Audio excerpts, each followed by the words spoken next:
Message à la résistance gabonaise et à la résistance africaine. Ce message, cette vidéo est destinée à vous, Gabonais et Africains d'une manière plus générale. Euh, si on parle de la situation gabonaise dans un premier temps, histoire de faire un peu le point où nous en sommes. Bon, il est clair qu'aujourd'hui, nous sommes dans une situation où nous avons une dictature au Gabon. Il faut appeler les choses telles qu'elles sont. Pour certains compatriotes, c'est difficile à admettre, mais c'est pourtant la réalité. Je vais vous mettre la définition de dictature à l'écran, et je vais aussi vous la lire pour que ce soit clair pour tout le monde. Dictature. Régime politique dans lequel le pouvoir est détenu par une personne ou par un groupe de personnes qui l'exercent sans contrôle, de façon autoritaire. C'est aussi la durée pendant laquelle s'exerce le pouvoir d'un dictateur. Bon, il est clair que nous sommes en guerre en fait.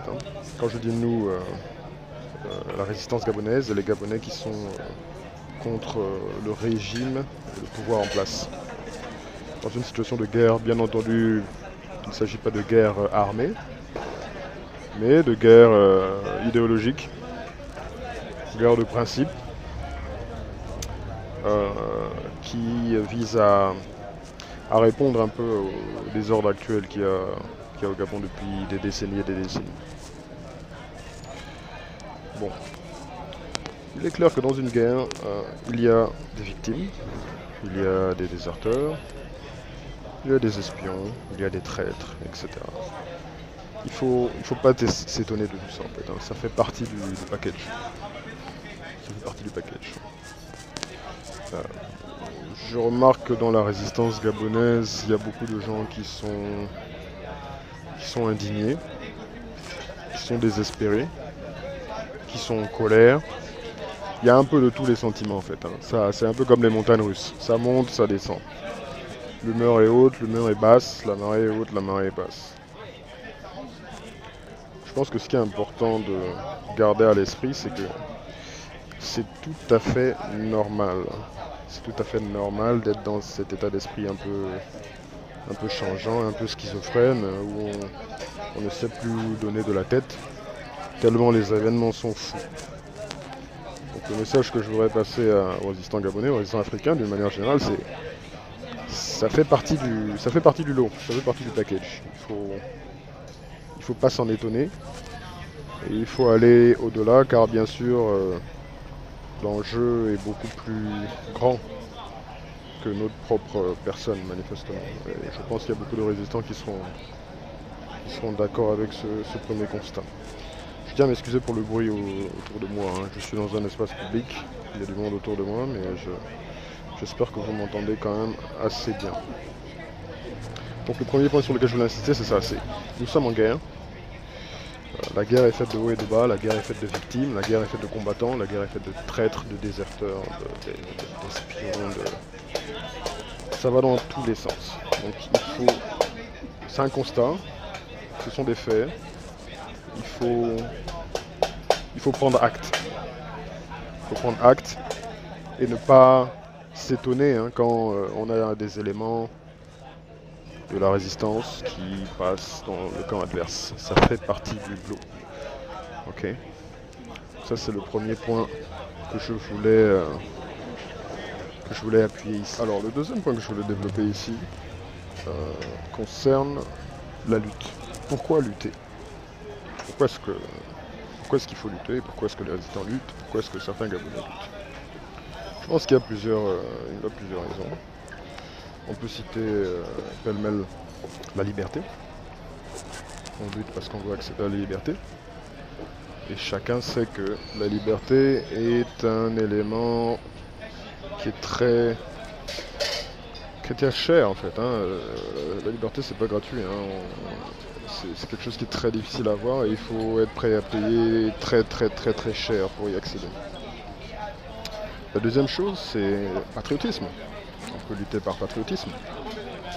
Et je vais vous mettre les définitions également à l'écran, comme ça on est sûr de tous parler de la même chose. Patriotisme.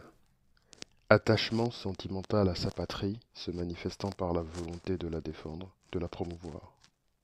C'est pourtant un aspect très très important qu'on voit dans plein de pays, pas seulement africains. Mais c'est une raison aussi pour laquelle on souhaite lutter. Un autre point, c'est l'intégrité. C'est-à-dire que la situation au Gabon est tellement chaotique, tellement fouille,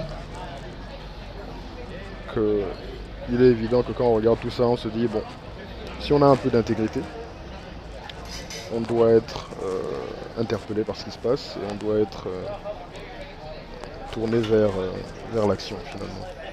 Parce que, encore une fois, c'est beaucoup de chaos, beaucoup de désordre. Et le dernier point, c'est le bon sens. Le bon sens, ça a l'air d'être un gros mot comme ça, mais c'est aussi une des raisons pour lesquelles je pense qu'on peut vouloir lutter. Parce qu'encore une fois, quand les choses qui se passent dans son pays n'ont pas de sens, on peut ressentir le besoin de se mettre en lutte. Je vais prendre des exemples en fait, pour éclairer ce que je dis. On s'aperçoit que l'ennemi en face a une tactique. Quand je dis l'ennemi, je parle du pouvoir en place. Okay, il a des tactiques. Il utilise plein d'armes. En vrac, on peut citer ce que les Américains et les Anglo-Saxons appellent le storytelling, qui consiste un peu à raconter des histoires, à raconter une histoire ou des histoires. L'exemple du Kevazingo est un exemple évident, c'est-à-dire que le pouvoir va allumer des feux à gauche, à droite, pour raconter une histoire, pour occuper l'espace. Parce qu'effectivement, tant que les gens, résistants ou pas, se préoccupent de commenter, de parler du Kevazingo et autres, on ne passe pas de temps, ou beaucoup moins de temps et d'énergie à lutter. Un autre exemple est ce phénomène-là de génération Waz. Donc ces Gabonais qui sillonnent un peu le pays, le Gabon, et qui critiquent, qui semblent critiquer et dénoncer les conditions de vie à gauche à droite. Ça fait partie du storytelling. On peut aussi citer le fait que les nominations sont un peu surprenantes. Récemment, il y a eu la nomination d'un certain monsieur qui s'appelle Lee White, donc un citoyen britannique qui a été naturalisé gabonais. Ça aussi, ça fait beaucoup de bruit, mais ça fait partie du storytelling. Et il y a plein d'éléments comme ça. Il y a plein d'éléments comme ça qui sont un peu comme des cailloux en fait que le pouvoir sème à gauche à droite et les gens sont là derrière à les ramasser un par un en fait et à suivre. Tout ça, ça sert à amener de la diversion en fait. À faire diversion, pardon. À amener de la division, car vous savez bien qu'il faut diviser pour mieux régner. Diviser la diaspora, diviser les Gabonais sur place pour pouvoir mieux régner. C'est une arme classique de la guerre psychologique.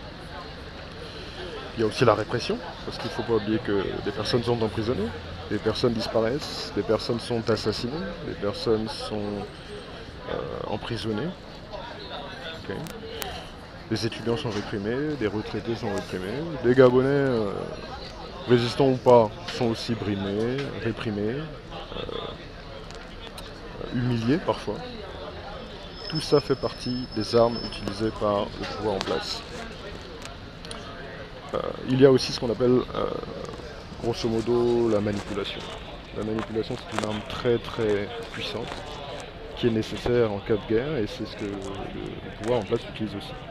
Donc manipulation vis-à-vis de la diaspora, par rapport notamment à la situation des passeports des ressortissants gabonais ou franco-gabonais ou d'une autre nationalité et gabonais qui vivent en France, qui essaient tout simplement de vouloir récupérer ou renouveler leur passeport et qui se voient refuser ce droit normal en fait pour tout pays démocratique. Mais bon, on le sait très bien, le Gabon n'est pas une démocratie, donc encore une fois, il ne faut pas s'étonner de cette situation. Je pense aussi aux Gabonais de l'étranger, les étudiants de l'étranger plus précisément, que ce soit en Afrique ou ailleurs, qui sont privés de bourses ou dont les bourses ne parviennent pas, et qui sont aussi utilisés et manipulés par le gouvernement en place.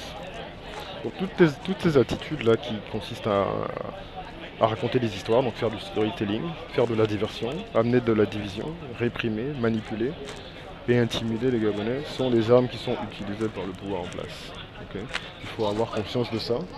Ça fait encore une fois partie du package. Ce sont des armes qui sont utilisées par le pouvoir en place. Et il faut avoir conscience de ce qui se passe pour pouvoir réagir de manière appropriée. Okay. Donc ça fait suite à ce que j'ai expliqué dans la première partie. Et ce que je vais continuer à développer dans les parties suivantes. Une fois qu'on a dit ça, qu'on vient de se demander qu'est-ce qu'on fait, qu'est-ce qu'on peut faire, quelle peut être la réponse, que faire. Dans les guerres, il y a toujours il faut avoir une stratégie. On ne peut pas aller à la guerre, que ce soit une guerre armée ou pas, on peut pas juste y aller comme ça. Prendre son courage, ses pieds et agir un peu n'importe comment parce qu'on risque d'y laisser des forces, voire plus. Il est important aussi d'avoir une stratégie et de pouvoir passer à l'action par la suite. Je vais encore citer un terme un peu anglophone, mais je vais vous expliquer. On a ce qu'on appelle knowledge, opportunity and action. Knowledge pour tout ce qui est connaissance, il faut avoir de la connaissance et de l'information sur l'ennemi, il faut connaître son ennemi, bien sûr se connaître soi-même, hein, ça c'est quand même le minimum, et surtout connaître l'ennemi. Ensuite, il faut déceler et saisir les opportunités qui vont se présenter pour pouvoir justement passer à l'action. C'est pas très compliqué, hein. Il suffit d'utiliser en somme, pour faire simple, les mêmes armes que le pouvoir en place. Je ne vais pas dévoiler entre guillemets le détail de ce que la résistance peut faire, parce que bien entendu cette vidéo et ce message va être aussi vu et écouté par le pouvoir en place, hein, par les sbires, par tous les partisans du régime en place. Mais il faut une stratégie, c'est extrêmement important, sinon on n'arrive à rien. La vision elle est claire, hein, la vision elle est de se débarrasser de toute cette clique et de libérer le pays. Mais pour ça il faut bien connaître l'ennemi, chercher des opportunités, les saisir et passer à l'action. Je vais développer dans une seconde vidéo un message cette fois au pouvoir en place, que j'invite aussi les résistants et les Gabonais de la diaspora ou les Gabonais de l'intérieur du pays et les Africains en général, encore une fois, parce que je pense que c'est un problème et ce sont des questions et des discussions qui dépassent un peu le cadre du Gabon, hein. Ça s'applique aussi à plein d'autres pays autres que le Gabon, africains ou pas d'ailleurs. Et donc je vais m'adresser dans cette deuxième partie au pouvoir en place. Merci de m'avoir écouté. Si cette vidéo vous a plu, vous a parlé, vous a interpellé, n'hésitez pas à la partager un maximum, hein. Vous pouvez copier le lien et vous passer le lien par WhatsApp et tous les autres médias sociaux possibles. Partagez au plus grand nombre. Et commentez, n'hésitez pas à commenter, à laisser des commentaires constructifs, hein, de grâce. Je dis de grâce parce que si vous ne sont pas constructifs, vous allez perdre votre temps, je vous le dis clairement. Si c'est pas... Les critiques elles vont dans les deux sens, hein, c'est critiques positives et critiques négatives. Mais si c'est juste pour verser des insultes, très franchement, vous allez perdre votre temps et c'est comme vous voulez. Ça n'interpellera personne de sérieux. Merci de m'avoir écouté et à bientôt pour une autre vidéo.